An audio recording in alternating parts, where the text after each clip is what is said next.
you might be looking for another design or DIY video. This ain't that.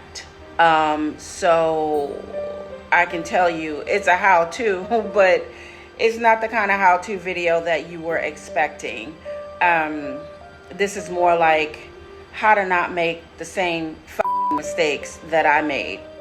I'm not even really sure how to start this video other than to just say what I have to say and say it from my chest, because I am livid right now. I feel like, I don't know, you can see, like this is just me, raw, uncut.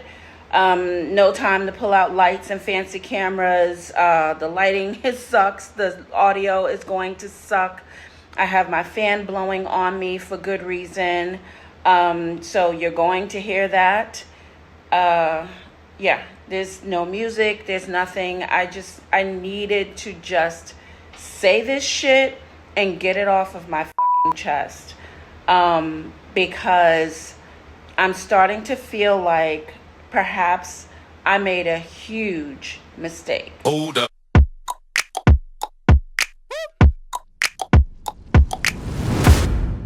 I'm so fucking irritated that I don't even know if I'm going to actually show this video or not.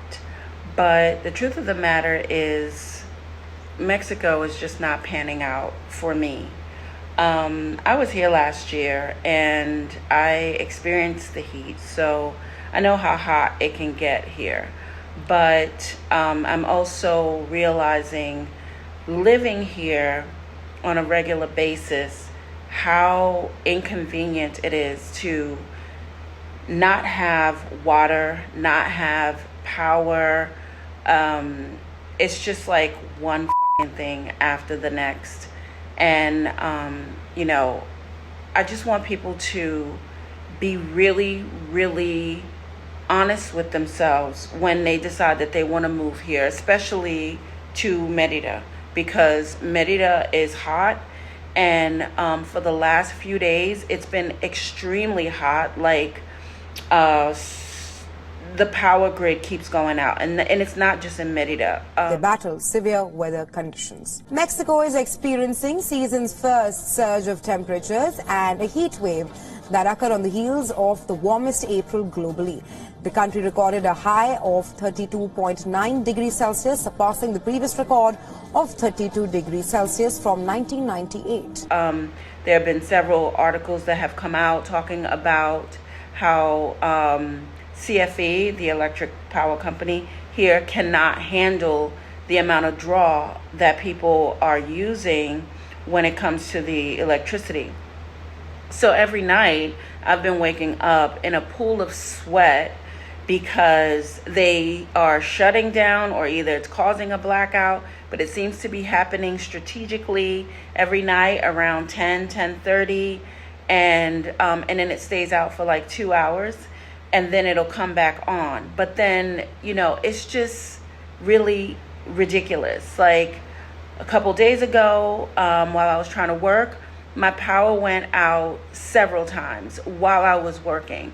Like the power went off and on, off and on, off and on. And it was probably about 25 times that day. And then the next day it was maybe about 6 times. And then yesterday it was probably about 6 times as well. I don't know. At this point, it makes no sense to even plug in a clock. So if you have any clocks that are not battery operated, forget it. They will never tell the correct time because the power is always going out. Your computers have to be plugged into surge protectors. Otherwise, they're going to damage your computers because they're constantly going out. I don't know what kind of damage it's doing to the appliances, if any, but this is fucking ridiculous. And I'm just so over it. It's hard for me to start on something because I'll start editing a video and then next thing you know, I have no power. Then the power comes back on. Then I have no power. So it's just really irritating. It messes up my workflow. And I'm sick of it. Honestly, I'm sick of it. I have not complained much to tell you guys really about what's been going on, but you have to also think about the safety issues. There have been a number of articles that have come out talking about the safety issues, like the street lights. If the power goes out, the street lights don't work, and they're bad enough when it comes to driving here. So imagine not having any direction. So a lot of these private areas, homes, whatnot, have electric fences. Well, if there's no power, your electric fence is going out, which means that it's opening up the door for people who want to come into your house. So there's just a lot of things that are being affected by the power going out. The water pumps work on electricity. So if there's no power, a lot of people are experiencing no water in their house. Anything that is supplied by electricity, then you're going to have an issue. So I would say if you are going to move here, this is my solution. If you are going to move here, solar, solar, solar. Make sure you have solar panels, or you get them with the battery, and you don't have to depend on electricity or propane or anything like that to run your solar panels. You just can use the sun and a battery pack. And then that way you can still run every single thing in your house because you are on solar.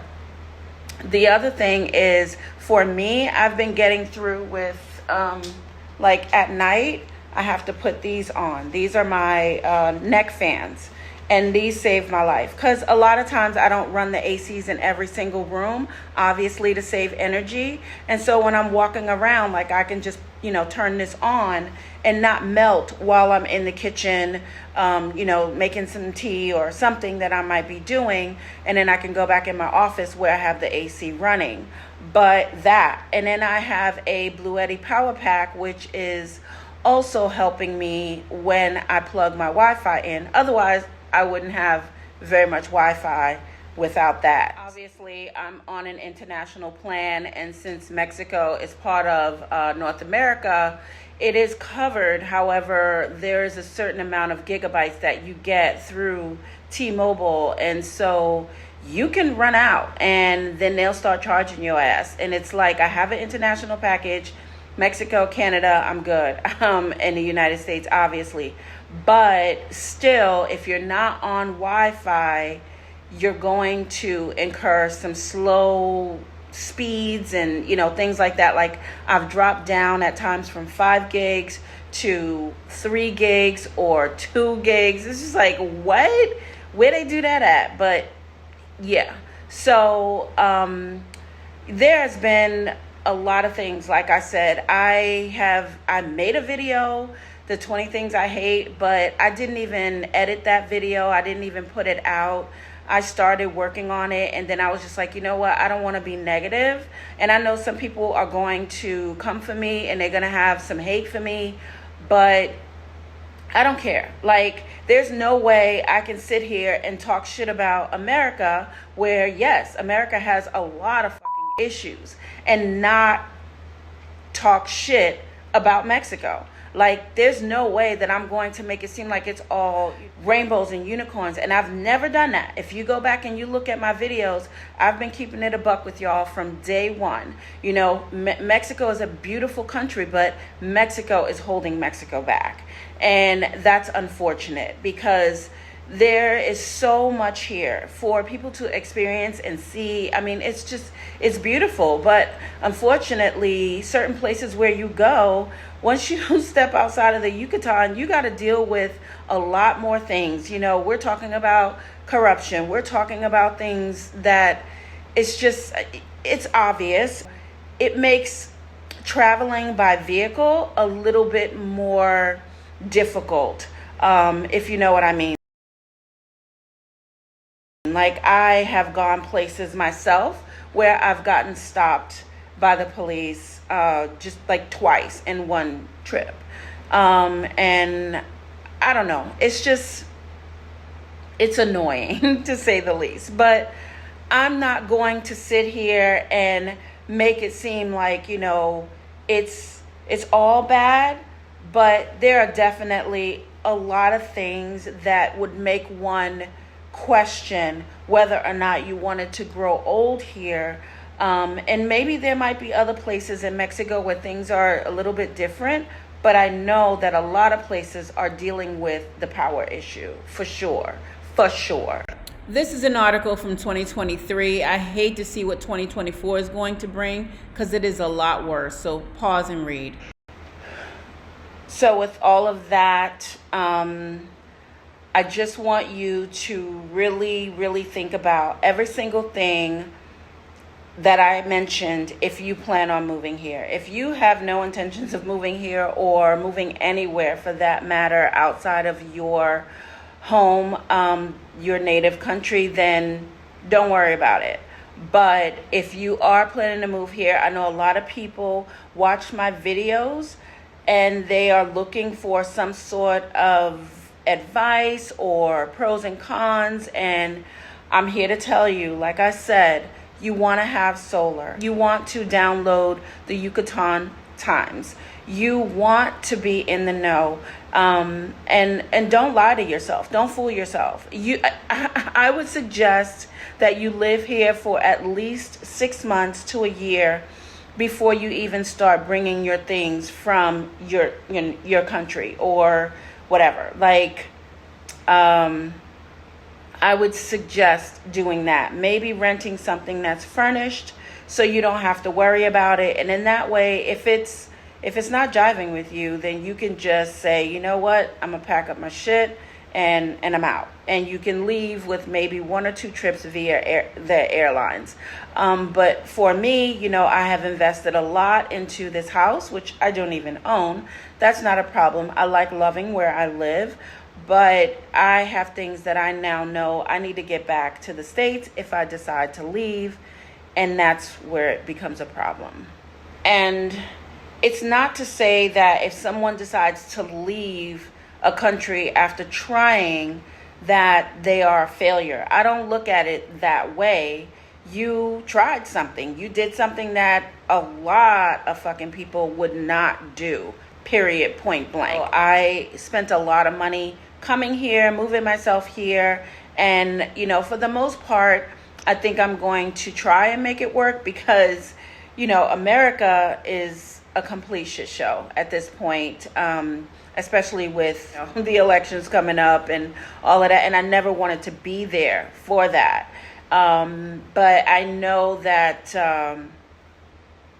I know there's a lot of stuff going on there. And so I'm not even sure that if I left Mexico, I would go back to the United States. That's not even a guarantee for me either. I just feel like I tried something, and right now I'm in a very, very rocky state of whether or not I want to progress. My lease renewal is coming up, and I have to make a decision whether or not I want to stay in this house. And I know a lot of you are like, oh my God, after all of that work you did, like, yeah, you need to understand something. When I have made up my mind to do something, I'm going to do it and I'm done. And a lot of the stuff that I did in this house, it's great, but it also made for good content for my channel, and it introduced a lot of you to me. Because otherwise you wouldn't have even known about me or my channel if I wasn't doing these videos. However, my channel did suffer in the beginning when I moved here because I made the mistake of putting too much Mexico in my video, in my content. So yeah. Anyway, I have rambled on long enough, and sorry about that. I love you. Bye.